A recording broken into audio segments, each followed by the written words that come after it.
Rebonjour à tous. Alors, cette fois-ci, on va regarder comment calculer les probabilités avec une loi de Poisson. En fait, c'est plus comment il va falloir traduire les énoncés, parce que là, ça va être une histoire de français. Donc, je considère X, qui est une loi de Poisson de paramètres lambda. Je définis pas lambda, c'est pas ce qui m'intéresse. On a vu que, ici, lorsque je vais vouloir le représenter, eh bien, ma variable, elle va prendre une infinité de valeurs. Donc, de 0, ça c'est la plus petite, jusqu'à, eh bien, en fait, plus l'infini. Et que L, c'est une loi qui est discrète. Donc, elle prend des valeurs qui vont être, du coup, ponctuelles. Je fais n'importe quoi, hein. Mais en tout cas, c'est une histoire de petits bâtons à chacun de ces endroits. Et, eh bien, dans les questions, on va avoir des éléments du type calculer la probabilité d'avoir au moins 2. Je vais prendre 2 comme exemple, je pourrais prendre autre chose, hein. Au moins 2, quelque chose, pièces défectueuses. Eh bien, il va falloir traduire ça. Alors, je vous donne tout le terme des 4, même 5, je vais en rajouter ça. Termes de vocabulaire qu'il va falloir bien savoir retenir et savoir surtout après comment les calculer. Donc, il y a au moins 2, par exemple, pièces défectueuses. Il va y avoir la traduction de moins de 2 pièces défectueuses. Il va y avoir aussi au plus de pièces défectueuses et puis plus de 2 pièces défectueuses. Et j'en rajoute un qui est exactement 2 pièces défectueuses. Et donc, on va traduire ça à chaque fois. Donc, exactement, eh ben, c'est celle qui est la plus simple en général pour vous à traduire. C'est, en fait, je vais devoir calculer P de X égale 2. Après, on verra comment je vais calculer ça. Donc, au moins 2 pièces défectueuses, ça va vouloir dire que j'ai un minimum de 2. Et donc, en maths, minimum, ça veut dire que X, il va être supérieur ou égal à 2. Ça veut dire que sur mon ici, je suis à 2 et plus. Moins de 2. Ça veut dire que par rapport à 2, je suis à 1 ou à 0. Donc déjà, je vais le traduire par rapport à 2. Donc ça veut dire moins de 2. Je suis en dessous de 2, mais surtout pas jusqu'à 2. Donc ça va être P de X strictement plus petit que 2. Au plus 2. Donc là, on est sur au maximum 2. Donc ça veut dire qu'il va de 0 jusqu'à 2.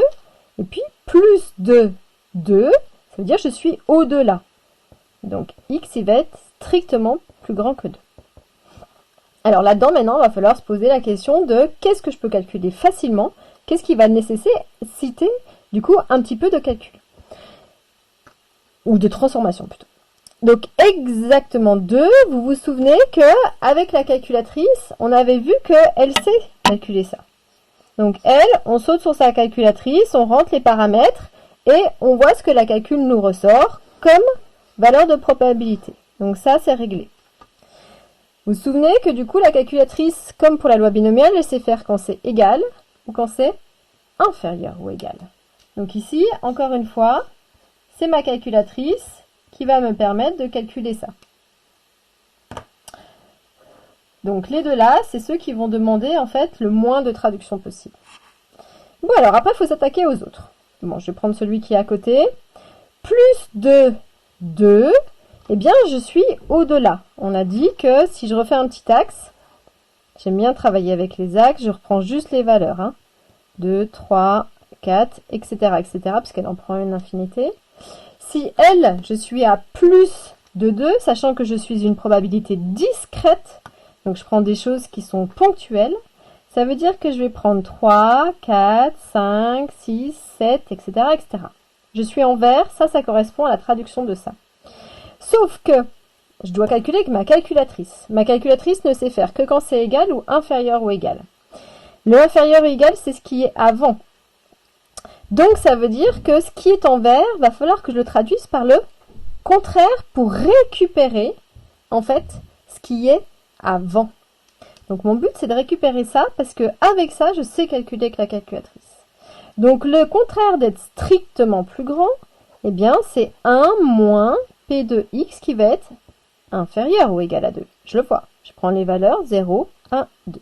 Sachez qu'à chaque fois, le contraire d'un strict, c'est un inférieur ou égal. Le contraire d'un inférieur ou égal, ça va être un strict.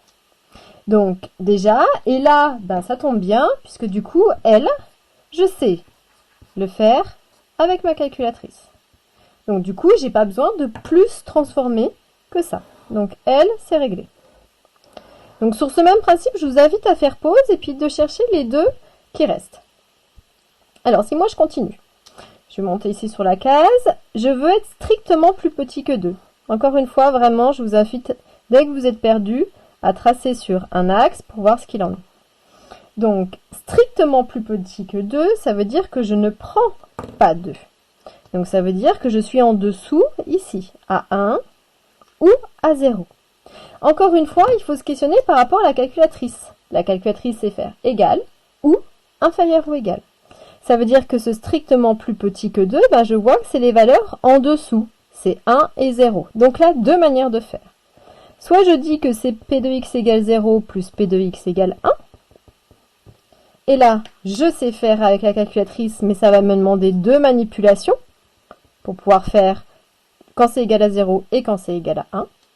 Soit sinon, pour avoir une seule manipulation, je cherche quelque chose qui serait inférieur ou égal. Être strictement plus petit que 2, c'est d'être inférieur ou égal à 1. Et donc là, je peux aussi faire avec ma calculatrice.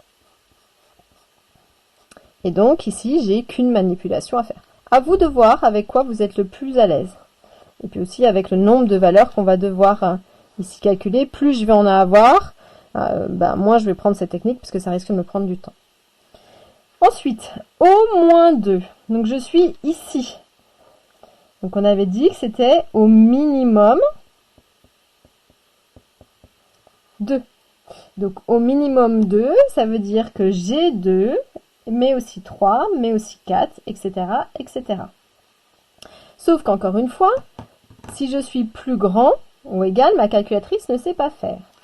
Donc dans ces cas-là, l'astuce, c'est passer par le contraire. Ce que je ne prends pas, c'est-à-dire E.